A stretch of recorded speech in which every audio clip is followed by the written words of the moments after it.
वाणी चल रही थी 14 जुलाई 1968। पहले पेज के बाद में बात चल रही थी कि मीठे मीठे रूहानी बच्चे ये समझ गए हैं कि अभी इस दुनिया में एक तरफ है भक्ति का जोर और दूसरी तरफ है ज्ञान। ये भक्ति तो अथाह है, क्योंकि भक्ति करने वाले भक्तों की संख्या अनगिनत है और भक्ति सिखाने वाले भी अथाह हैं। ढेर के ढेर गुरु हैं। वो शास्त्र भी सिखलाते हैं,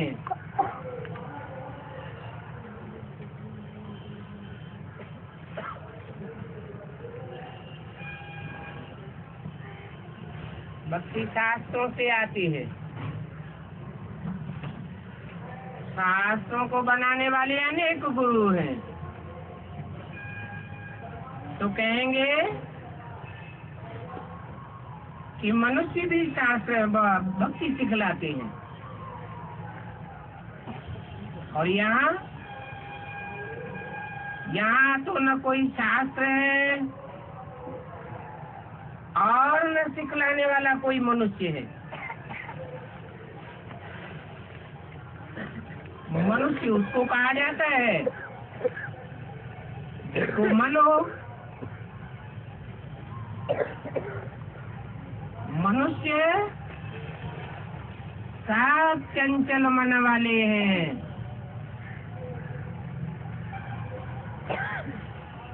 चंचल मन वाले मनुष्य अनेक प्रकार के शास्त्रादि रचते हैं। यहाँ तो सिखाने वाला भगवान है, जो बुद्धिमानों की बुद्धि तो है, परंतु उसका मन कभी चंचल नहीं होता। वो मन वाला है ही नहीं।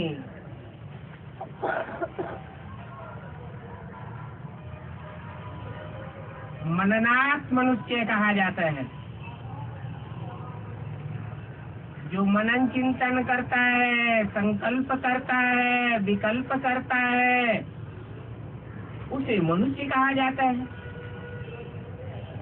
और भगवान सोच विचार करता है या सोचता है? वो तो असोचता है, अभोक्ता है, अकर्ता है। जो करता है वो पाता है।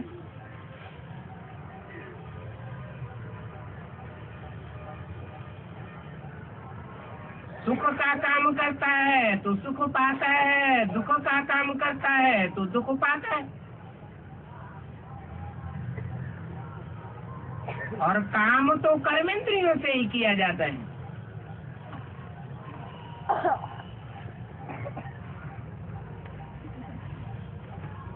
कर्मेंद्रियों के बंधन में मनुष्य आता है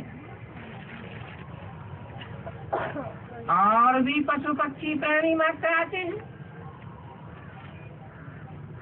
क्योंकि सबको कर्मों का बंधन लगता है। सबको अपना अपना रथ रूपी शरीर है और शरीर में कर्मेंद्रिय है। एक भगवान ही ऐसा है जिसको अपना रथ नहीं है, शरीर नहीं है, तो कर्मेंद्रियां कहाँ से आवेंगे? हाँ,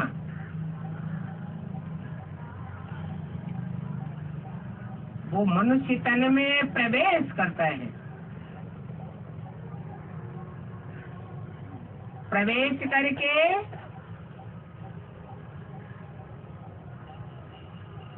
रथ की इंद्रियों को कंट्रोल करता है। परंतु वो इंद्रियां उसकी अपनी तो नहीं है। जिसका रथ है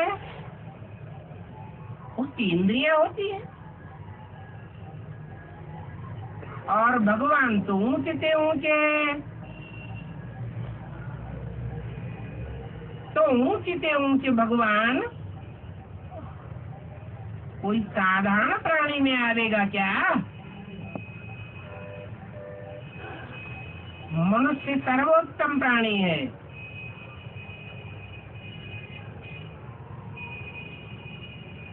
मनुष्य अच्छे कर्म करता है तो देवता बन जाता है, फिर बुरे कर्म करता है तो राक्षस बन जाता है। ऊंच से ऊंच और नीच से नीच पार्ट मनुष्य बजाता है। ऐसी मनुष्य सृष्टि में जब पतन का टाइम आता है, तामसी स्टेज आती है,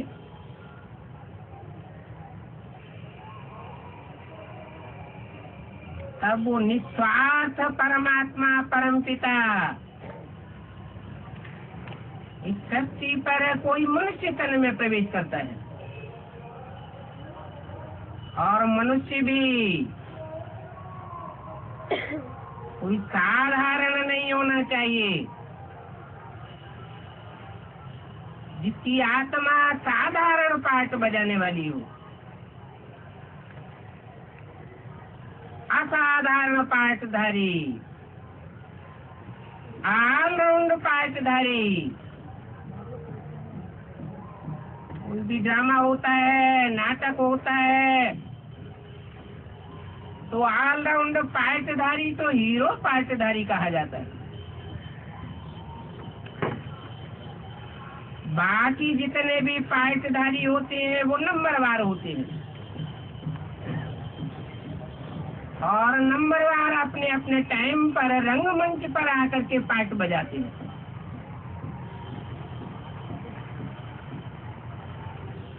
जैसे जैसे मनुष्य सृष्टि रूपी रंगमंच पर इब्राहिम, बुद्ध, क्राइस्ट, गुरु नानक आदि आते रहे, नंबरवार आए और नंबरवार अपने अपने धर्मों की स्थापना की। परंतु वो तो धर्म पिताएं हैं, परम पिता उनको नहीं कहा जाता। उन बापों का भी बाप है जो परम पिता कहा जाता है। वो धर्म पिताएं भी उस गॉड फादर को मानते हैं।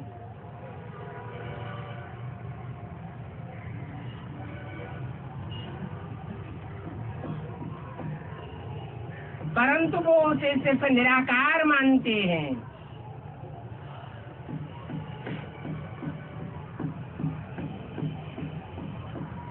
वो कभी साकार तन नहीं लेता, ऐसी उनकी मान्यता है।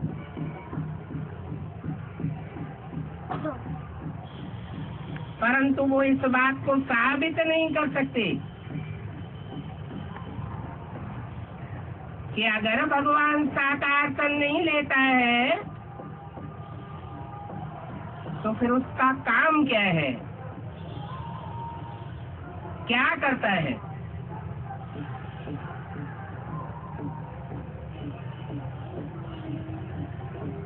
भारत में भी भगवान को आकर्ता तो मानते हैं,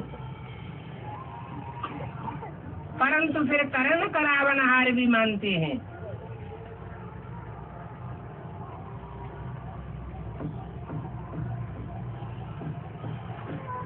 भारतवासी निराकार भी मानते हैं, साकार भी मानते हैं।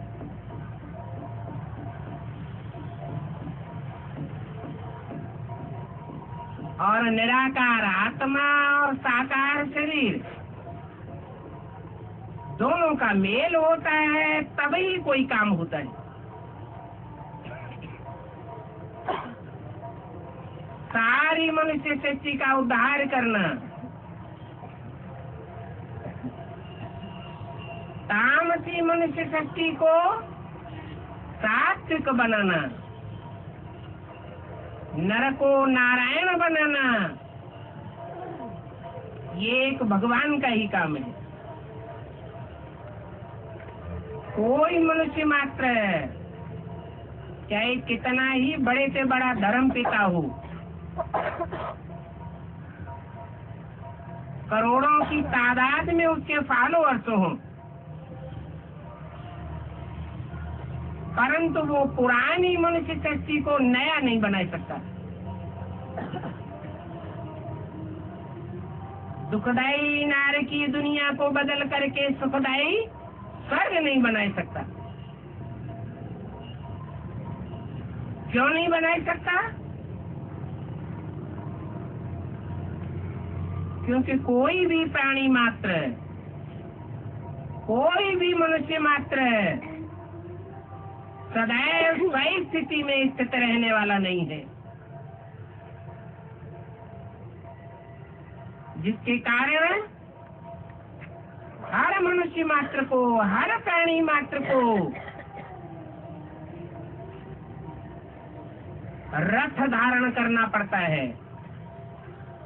रथ माने शरीर, और जिनको जिनको अपना रथ होता है वो सब स्वार्थी होते हैं। एक परम पिता परमात्मा वो ही ऐसा है जिसको अपना रथ नहीं है, और जिस रथ में प्रवेश करता है उस रथ के प्रति भी उसका कोई ममत्व नहीं होता है, मोह नहीं होता है। इसलिए वो निस्वार्थी है, निस्वार्थ कर्म करने वाला है।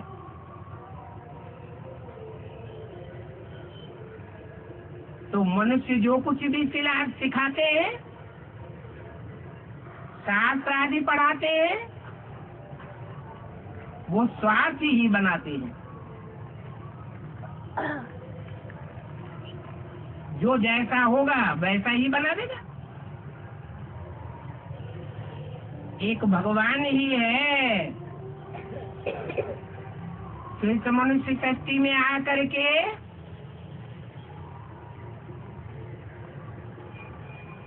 मनुष्यों को आत्मज्ञान देता है।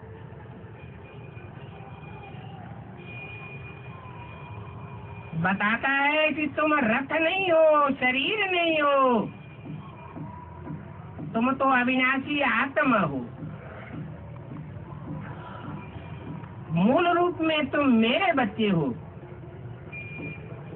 मैं तुम सब आत्माओं का बाप हूँ। अपन को आत्मा समझेंगे, परमात्मा बाप का बच्चा समझेंगे, निराकार आत्मा समझेंगे, समझने की प्रैक्टिस करेंगे,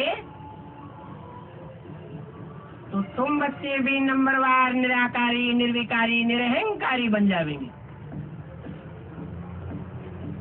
स्वार्थ की भावना खत्म हो जाएगी, लेकिन सदा काल के लिए नहीं। जो जितना पुरुषार्थ करेगा उतना निराकारी स्टेज में टिकेगा,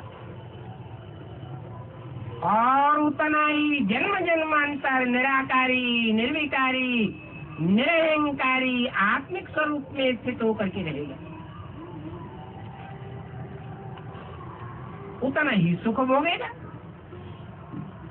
शांति भोगेगा। अशांत आत्मा देहभानी होती है।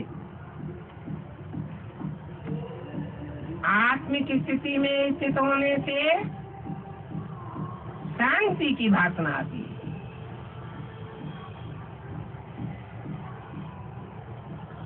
तो देखो, यहाँ ये आत्मज्ञान देने वाला कोई मनुष्य नहीं है।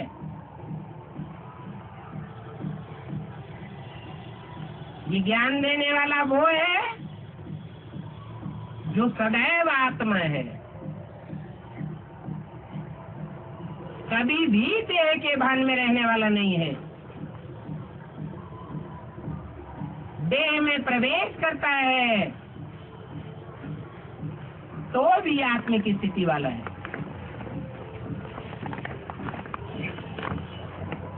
ये ज्ञान सिखलाने वाला है ही रूहानी बाप, रूहों का बाप है।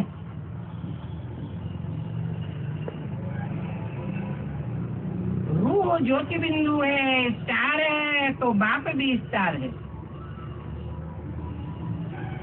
रूह अविनाशी है तो बाप भी अविनाशी है। परंतु वो सुप्रीम रूह है और हम आत्माएं सुप्रीम नहीं है। उसकी सुपरमेसी इसी बात में है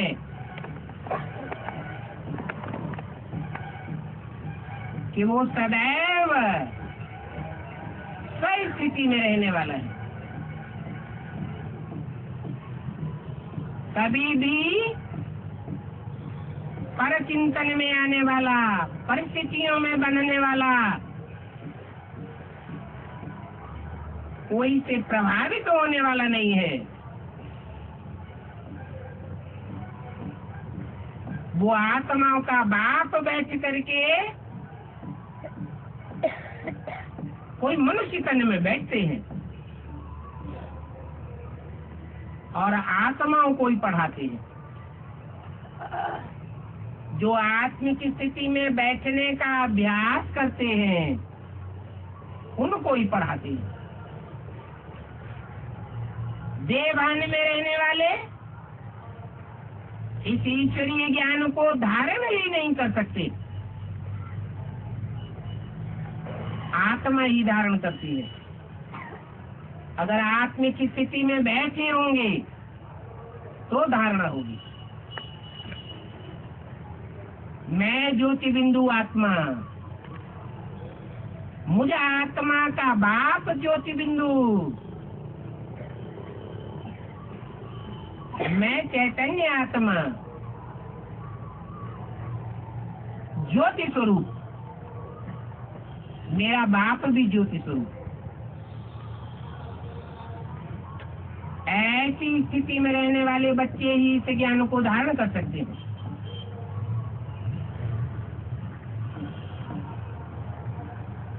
वो परमात्मा जिसे आत्माओं का बाप परम पिता कहा जाता है, जिसका कोई भी पिता नहीं।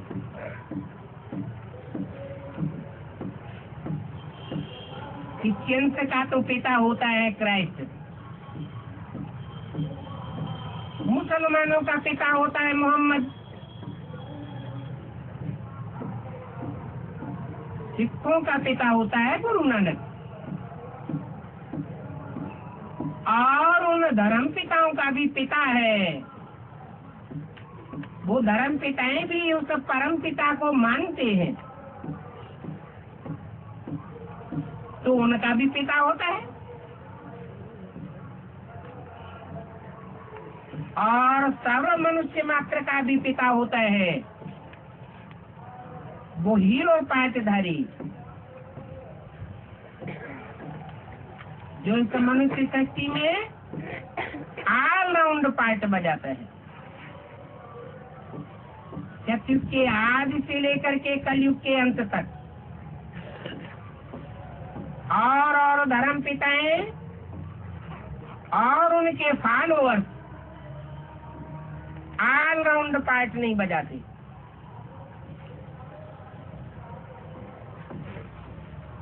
मध्य में आते हैं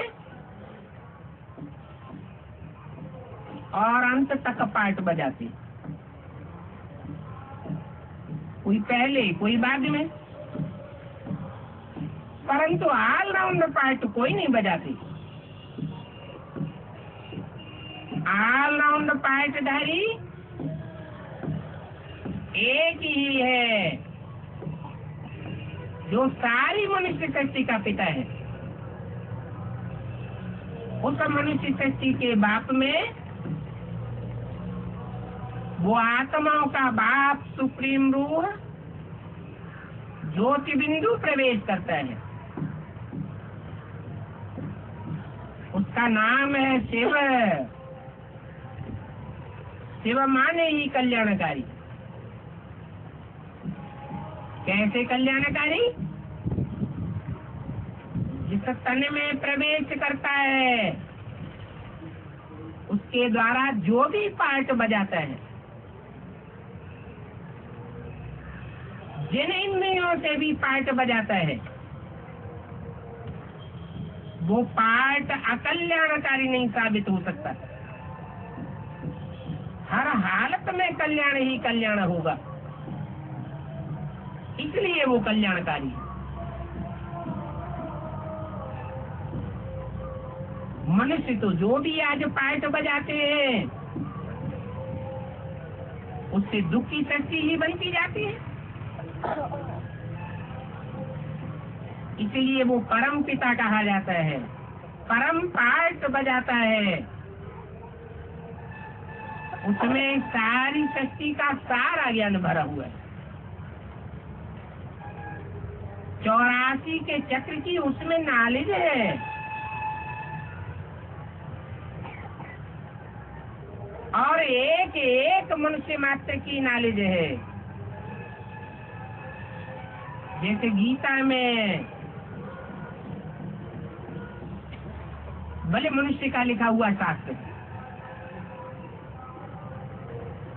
भगवान ने कहा, हे अर्जुन, तू अपने जन्मों को नहीं जानता, मैं तेरे को बताता हूँ। क्यों नहीं जानता? क्योंकि अर्जुन तो जन्म मरण के चक्र में आने वाला है। जो आत्मा जन्म मरण के चक्र में आती है वो आगे पीछे का क्या जाने। मृत्यु तो एक ऐसा एक्सीडेंट है,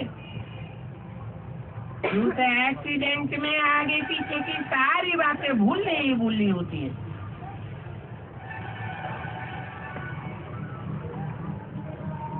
तो बाप जिस तन में आकर के पार्ट बजाते हैं, प्रवेश करते हैं, उस तन के द्वारा वो सुदर्शन चक्रधारी है।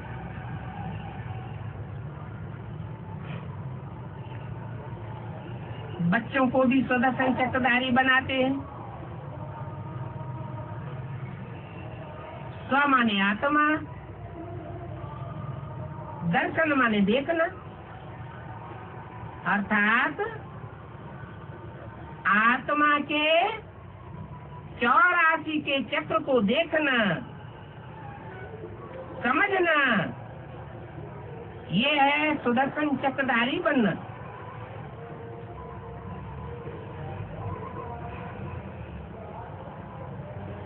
ये शिव बाबा ब्रह्मा के तन में भी है, इसलिए उनको ब्राह्मण कहा जाता है।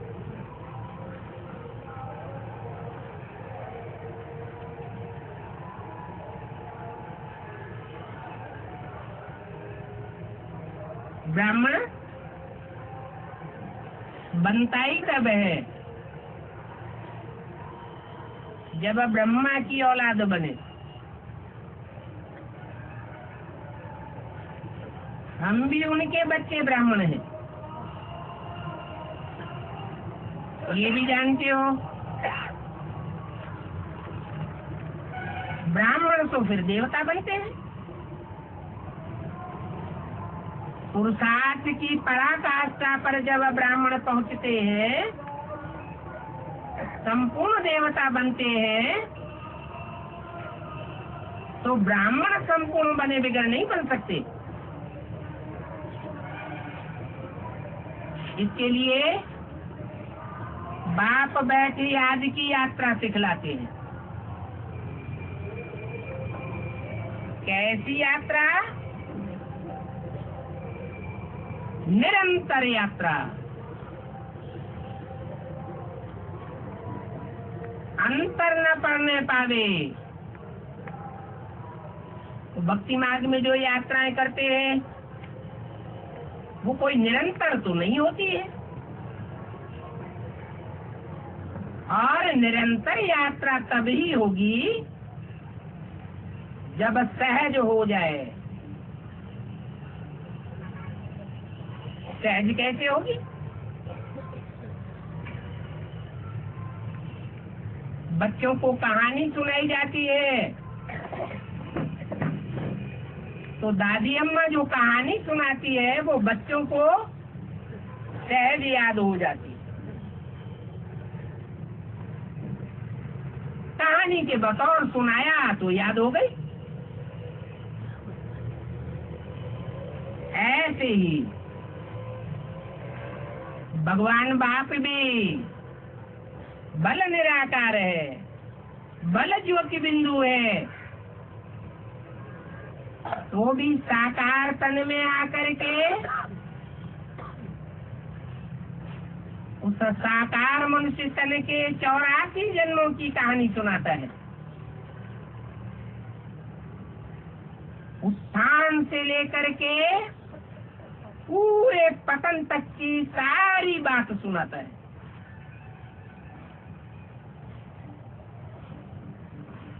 उस कहानी का नाम है सत्यनारायण की कथा। वो पंडित लोग तो घर घर में झूठी कथा सुनाते हैं। लीलावती, कलावती, लकड़हारा की कथा सुनाई देते हैं। सत्यनारायण की कथा का तो नाम निशान नहीं है उसमें। अभी बाप आकर के कहते हैं, बच्चे सत्य अविनाशी होता है या विनाशी होता है? सत्य तो अविनाशी है, सत्य का कभी विनाश नहीं होता। और सत्य वो है जो आदि में भी है, मध्य में भी है और अंत में भी है। ऐसा सत्य 100% सत्य। पार्ट बजाने वाली एक ही मनुष्य आत्मा है, जिसकी यादगार में घर घर में सत्यनारायण की कथा होती है।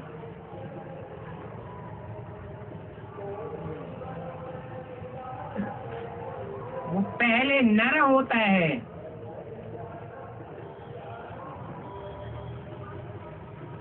भगवान जब आकर के ज्ञान सुनाते हैं नर को, तो उस ज्ञान की शक्ति से, योग की शक्ति से नारायण बनता है। उस नारायण के अनेक जन्मों की कथा भगवान बाप निराकार शिव आकर के सुनाते हैं। तो सच्ची कथा सुनने से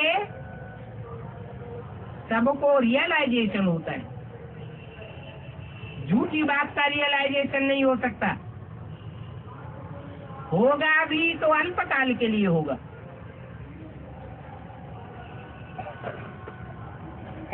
तो सहज हो जाता है। असत्य सहज नहीं होता, कठिनाई पैदा करने वाला होता है। तो ये राज है निरंतर याद करने का। निरंतर याद तभी हो सकती है जब वो निराकार सेवा कोई साकार में प्रवेश करके पार्ट बजावे। उसकी यादगार भारतवर्ष में ही नहीं, सारे विश्व में, विदेशों में भी, विदेशों की खुदाइयों में भी वो यादगार मिली है। वो है लिंग मूर्तियां।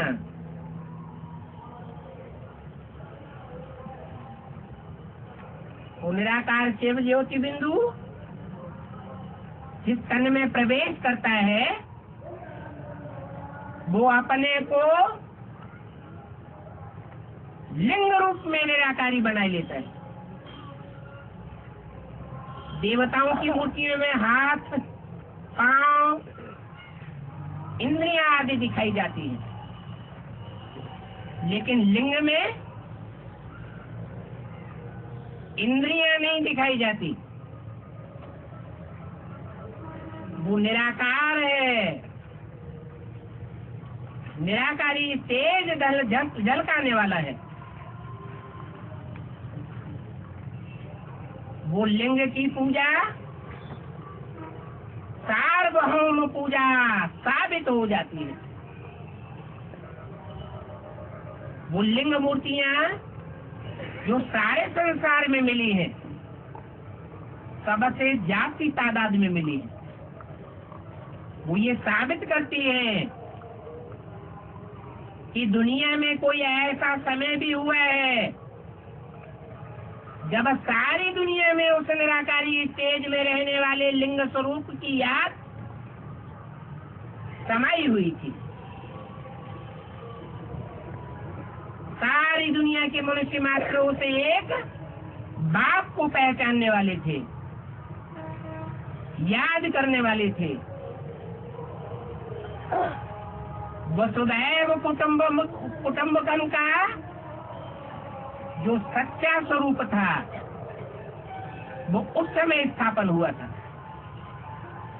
जब सारी दुनिया में वो लिंग मूर्तियां फैली हुई थी। सबने पहचाना उस निराकारी स्टेज वाले को।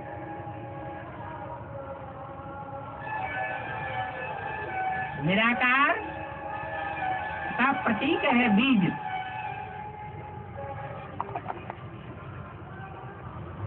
बाप को बीज कहा जाता है।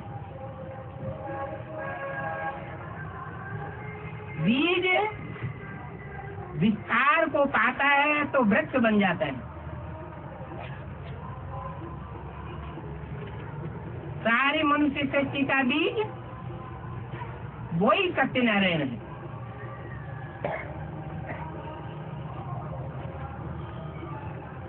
फिर और धर्मों के धर्म पिताएं भी हैं,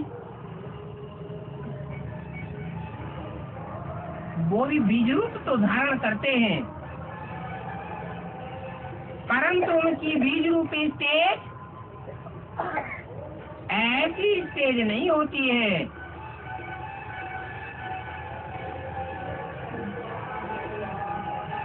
जो सदाकाल के लिए निराकारी बन जाए। वो अल्पकाल के लिए कहेंगे। एक ही मनुष्य जन्म में जब वो धर्म पिता का रूप धारण करते हैं, निराकारी बनते हैं, बाकी फिर साकारी स्टेज आ जाती है, क्योंकि देवान का छिलका ज्यादा होता है। तो कोई बीज ऐसे होते हैं जिनमें छिलका मोटा होता है, मजबूत छिलका होता है, और कोई बीज ऐसे होते हैं जिनका पतला छिलका होता है। ये देवान का छिलका है। धर्म पिताओं का कहेंगे मोटा छिलका, और परम पिता जिस तन में प्रवेश करता है उसका कहेंगे पतला से पतला छिलका। जो ही शिव परम पिता परमात्मा उसमें प्रवेश करते हैं, तत्क्षण वो छिलका उतर जाता है और निराकारी चीज को धारण करने में परिपक्व होने लगता है और मनुष्य आत्माओं को तकलीफ होती है। इसलिए एक ही है मनुष्य शक्ति का बाप, जिसको आदिदेव भी कहा जाता है। तम आदिदेव पुरुष है, पुराण है। उस सबसे पहले देवता बनने वाला, जिसके लिए गायन है देव देव महादेव। वो देवान के छिलके को पहले पहले उतार लेता है। इसलिए एक ही मनुष्य आत्मा है मनुष्य स्वरूप में।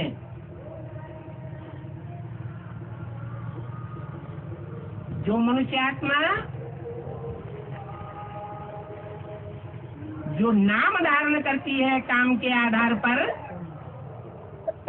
उसका नाम एकमात्र है जो शिव के साथ जोड़ा जाता है। क्या कहते हैं? शिव शंकर भोलेनाथ। शिव विष्णु नहीं कहेंगे, शिव ब्रह्मा नहीं कहेंगे, शिव जगदम्बा नहीं कहेंगे, शिव सरस्वती नहीं कहेंगे। वो शिव बाप आते हैं तो एक को पहले पहले आप समान बनाते हैं। इसलिए वो एक ही परम पाठधारी, परम पाठ बजाने वाला हीरो पाठधारी साबित होता है। और वो पहला पहला ब्राह्मण है जो पहला पहला देवता बनता है। जो पहला देवता वो त्रेता युग में पहला क्षत्रिय बनता है। जो पहला क्षत्रिय है वो द्वैतवादी द्वापर युग में पहला वैश्य बनता है, जहाँ से विशेष दुनिया शुरू होती है। विशेष माना ही विकारी दुनिया।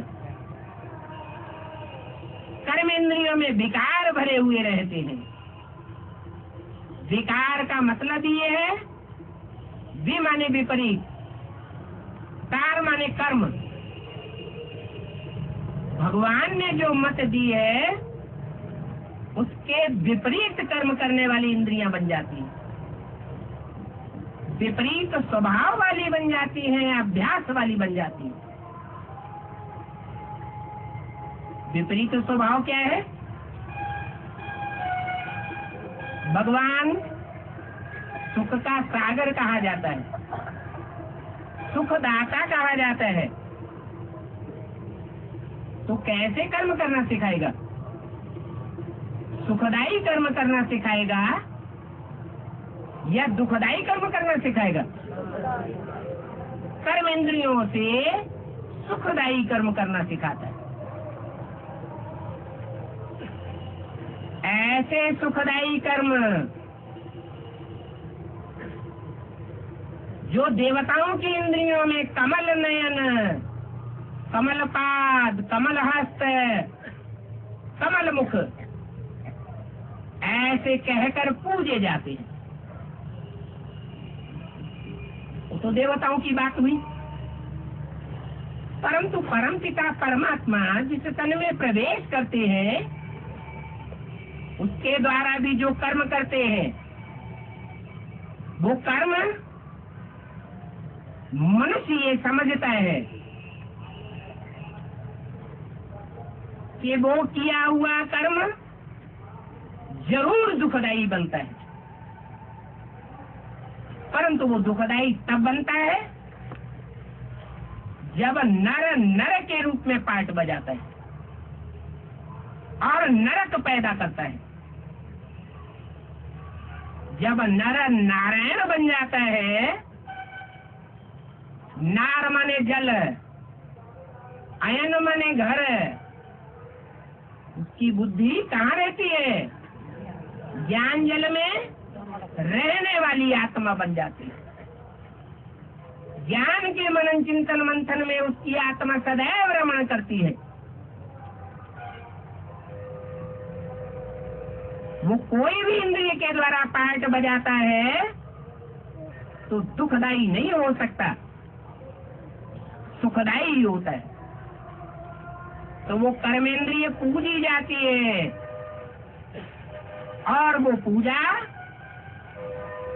सिर्फ एक ही देवता की होती है,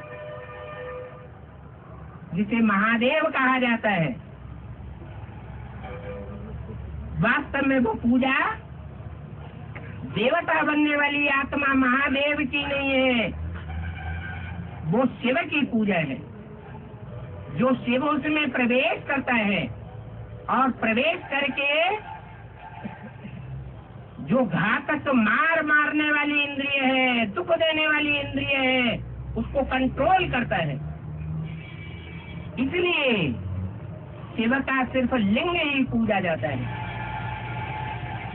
और देवताओं की साफ कर्मेंद्रियां पूजी जाती है सिवाय लिंग की, और शिव का सिर्फ लिंग पूजा जाता है।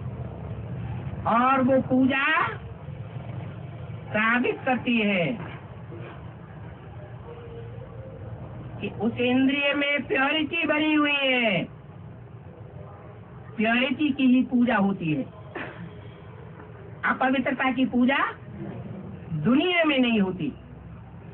मंदिर जो बनाए जाते हैं, उन मंदिरों में जाने मात्र से ही मनुष्य की बुद्धि में विकार जागृत होते हैं या निर्विकारी वाइब्रेशन बनता है? निर्विकारी वाइब्रेशन बन जाता है।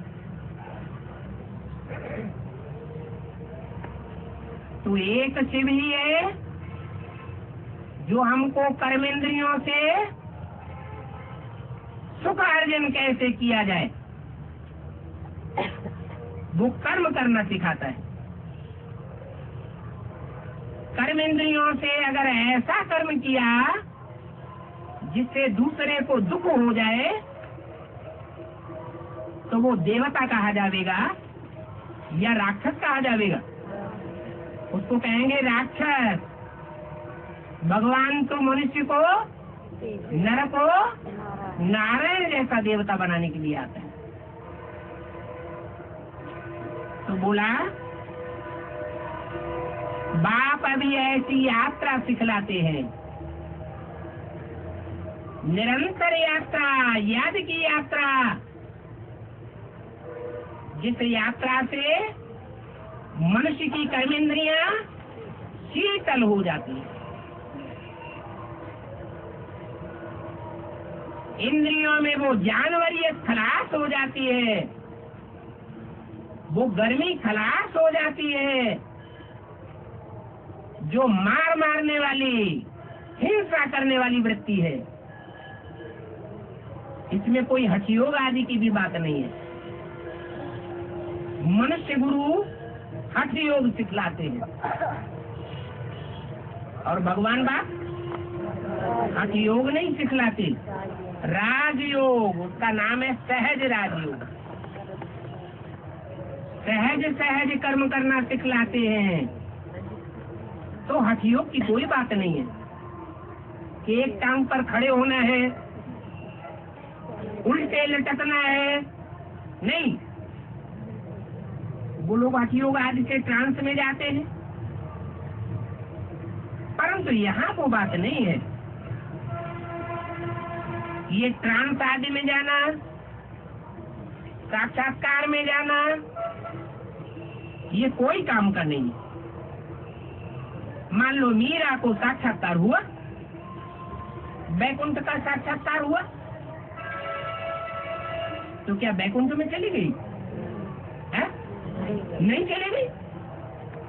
मीरा की आत्मा कहो, तुलसी की आत्मा कहो, सूरदास की आत्मा कहो, सबने साक्षात्कार किए, परंतु कोई भी स्वर्ग में नहीं जा सकता। सब इसी दुनिया में लोड़े खाए रहे हैं, तो ट्रांस से कोई फायदा नहीं। भगवान बाप तो ज्ञान सिखलाते हैं, त्रिकालदर्शी बनाते हैं। तो कभी भी किसी को ऐसे नहीं कहना कि हम तो साक्षात्कार में जाते हैं, हम ट्रांस में जाते हैं। ये कहना कोई महानता की बात नहीं है। ये साक्षात्कार आदि भक्तों को होता है।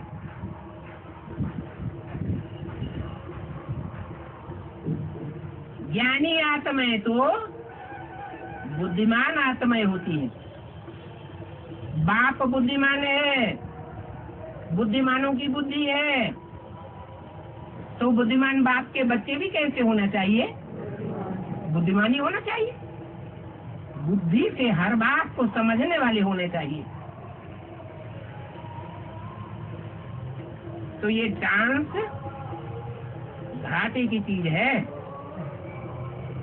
इसमें कोई बढ़ाई नहीं है। अगर कोई कहते कि हमको साक्षात्कार हो जाए तो हम भगवान को मान लेंगे, तो समझ जाना चाहिए ये बाप का बच्चा ज्ञानी तू आत्मा बच्चा नहीं है, जिसके लिए बाप कहते हैं ज्ञानी तू आत्मा मुझे विशेष प्रिय है। ये अज्ञानी आत्मा है और अज्ञानी ही बनकर रहना चाहती। अज्ञानी माने अज्ञान का अंधा। अंधा तो ठोकरे खाना ही पसंद करेगा। भगवान बाप आकर के सोझरा बनाते हैं। तो ये ट्रांस आदि की बढ़ाई कब नहीं है, कुछ भी नहीं है। ट्रांस तो एक पाई पैसे का खेल है। बाप ट्रांस में जाना नहीं सिखलाते हैं, बाप तो ज्ञान की बातें सिखलाते हैं। तो कभी भी ऐसे किसी को नहीं कहना है कि हम ट्रांस में भी जाते हैं, क्योंकि आजकल विलायत आदमी भी जहाँ तहाँ ढेर के ढेर ट्रांस में जाते हैं। ट्रांस में जाने से कोई फायदा नहीं है, न उनको फायदा है न तुमको फायदा है। बाबा ने समझाई दिया है,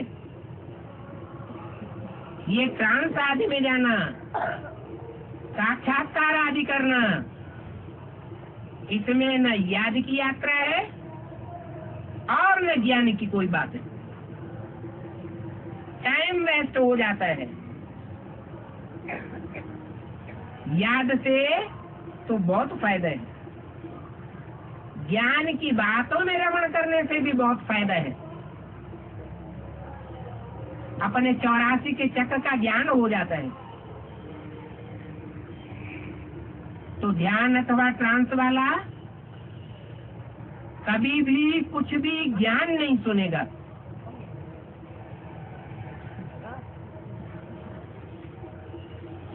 है बेसिक नॉलेज में रहने वाली दीदी दादियाँ ये बहुत ट्रांस में जाती रही।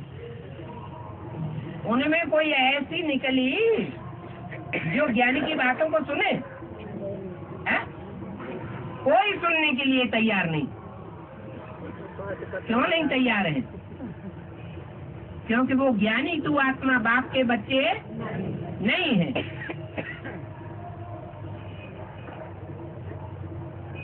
तो ट्रांस से कोई पाप भस्म नहीं होंगे। ट्रांस का महत्व कुछ भी नहीं है।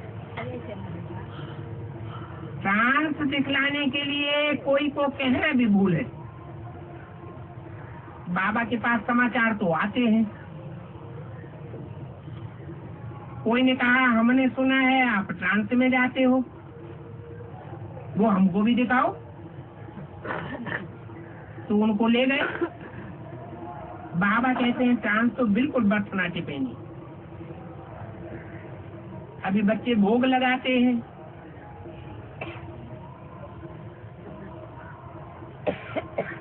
उसको कोई ट्रांस नहीं कहा जाता है। ट्रांस भक्ति मार्ग हठयोग आदि में है। बोलो, यहाँ ट्रांस आदि नहीं है। यहाँ तो बाप कहते हैं। कौन कहते हैं? बाप कहते हैं, ब्रह्मा नहीं कहते हैं, अम्मा नहीं कहती है। कौन कहते हैं? बाप कहते हैं। माम एकम याद करो है? माने अम्मा बाप दोनों को याद नहीं करो। किसको याद करो? माम एकम याद करो। जिसकी कथा बैठ सुनाते हैं। सत्यनारायण एक की कथा सुनाते हैं या दूसरी नारायण की भी कथा सुनाते हैं? नारायण की कथा सुनाते हैं। तो माम एकम ये कहने वाला मुख वाला होगा या बिना मुख के होगा? जरूर मुख से कहता है। अपन को आत्मा समझ मुझे याद करो बस। इस याद से ही विकर्म विनाश होते हैं। क्या विनाश होते हैं? विकर्म। वे माने विपरीत, कर्म माने कार्य। जो भगवान ने श्रीमत बताई है उस श्रीमत के विपरीत अगर कोई कार्य किया तो विपरीत किया हुआ कर्मेंद्रियों से काम पाप बन जाता है। क्या श्रीमत है बाप की? सुख दो सुख लो, न दुख दो न दुख लो।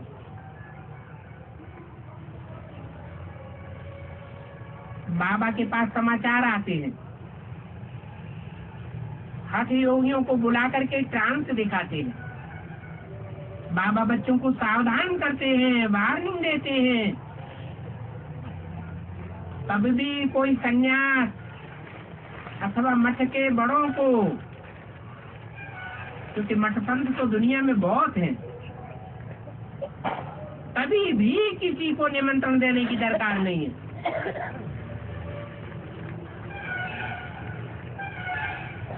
क्योंकि वो अपने धर्म के नहीं है। उनको इस समय कुछ भी फायदा होने का नहीं है। क्यों फायदा होने का नहीं है? उनको फायदा क्यों नहीं होने का है? क्योंकि वो अपन को कि वो हम समझ करके बैठे हैं, नारा लगाते हैं, शिवो हम ब्रह्मास्मि। तो उनको कोई फायदा नहीं होने वाला है। वो उस समय बड़ी मगरूरी में है, बहुत अहंकार में है। इन सन्यासियों आदि को ज्ञान तब मिलना है जब विनाश का समय आ जाएगा। तो ज्ञान उठा सकेंगे? ज्ञान शांति के टाइम उठाया जाता है या अशांति के समय ज्ञान उठाया जा सकता है? शांति के टाइम पर पढ़ाई होती है। तो तुम जानते हो ये सन्यासी आदि अपने धर्म के नहीं है, बल उनको भी भगवान का संदेश देते रहो, समझने के लिए निमंत्रण देते रहो, परंतु उनसे कोई ये आशा नहीं रखो कि ये भगवान बाप को प्रत्यक्ष करेंगे, ये स्वर्ग स्थापन करने में हमारी मदद करेंगे। नहीं, इस दुनिया को नरक बनाया किसने? जिन्होंने उल्टी मत ली। कौन सी उल्टी मत? परमात्मा बाप सर्वव्यापी है, एक व्यापी को सर्वव्यापी कह करके सबको मति भ्रम पैदा कर दिया। एक व्यापी को याद किया जा सकता है या सर्वव्यापी कह दिया जाए तो याद किया जा सकता है। सर्वव्यापी समझेंगे तो बुद्धि व्यभिचारी बनेगी, और एक व्यापी समझेंगे तो बुद्धि अव्यभिचारी बनती है।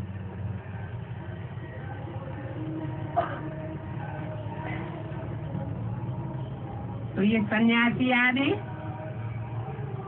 ज्ञान कल्ट में जल्दी नहीं आवेंगे। जब विनाश सामने देखेंगे, क्या रूबरू आंखों के सामने विनाश आ जाएगा। शहर शहर में बम विस्फोट होने लगेंगे, तब इन कुंभकर्णों की आंख खुलेगी, समझेंगे अभी तो हमारा भी मौत आया कि आया। फिर तुम जो कहेंगे वो मानेंगे, अपनी हठ धर्मी भूल जाएंगे। तो तुम कहते रहते हो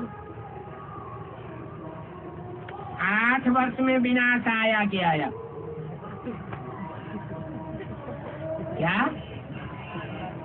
कब की वाणी है? 68 की। 68 के बाद 8 वर्ष ऐड किया तो कौन सा वर्ष आता है? 75 पूरा होता है तो 76 आता है, और 76 के लिए घोषणा की गई थी कि नई दुनिया आवेगी और पुरानी दुनिया खलास होगी। तो क्या नई दुनिया आई है? आई? अरे नई दुनिया आएगी तो क्या 500 करोड़ के लिए आ जाएगी? थोड़ों के लिए आएगी या बहुतों के लिए आएगी? थोड़ों के लिए आएगी। और जिन थोड़ों के लिए आएगी उन थोड़ों की बुद्धि में पहले बात आवेगी या प्रैक्टिकल में नई दुनिया आ जाएगी? कोई मकान बनाना होता है तो पहले मन बुद्धि में विचार आता है, फिर नक्शा बनाया जाता है, फिर प्रैक्टिकल में बनाया जाता है। ऐसे तो नहीं कि सोचा और तुरंत मकान बन के खड़ा हो गया, ऐसे तो नहीं होता। तो यही बताया कि ब्रह्मा के संकल्पों से सृष्टि रची गई, तो ब्रह्मा अकेला कार्य नहीं कर लेता, ब्रह्मा के साथ साथ बच्चे भी हैं, और उन बच्चों में भी कोई मुख्य बच्चा है जिसकी बुद्धि में नई दुनिया का नक्शा आ जाता है। जो नई दुनिया का नक्शा पहले हर सेंटर के दरवाजे पर एक चित्र टांगा जाता था श्री कृष्ण आ रहे हैं, हाथ में नई दुनिया का गोला और पांव में पुरानी दुनिया का गोला, पांव से नरक को लात मार रहे हैं और हाथ में नई दुनिया को ले रहे हैं। क्या मतलब हुआ कि नई दुनिया का नक्शा बुद्ध रूपी हथेली में आ जाता है और पुरानी दुनिया को ऐसे समझ करके बैठते हैं कि आप मुए मर गई दुनिया, जैसे कि लात मारती। पुराने ब्राह्मणों की दुनिया को लात मार देते हैं, ब्राह्मणों की पुरानी दुनिया हो गई, तामसी तमो प्रधान दुनिया हो गई। ये ज्ञान सुनने वाले नहीं है, ये खलास होने वाले हैं। इसको मारो गोली, लात मारो। और जो नई दुनिया में आने वाले भांति हैं उनको उठाते जाओ। ये 8 वर्ष के लिए बाबा ने घोषणा की थी, उल्टा समझ लिया तो बाबा का तो इसमें कोई दोष है नहीं। ओम शांति।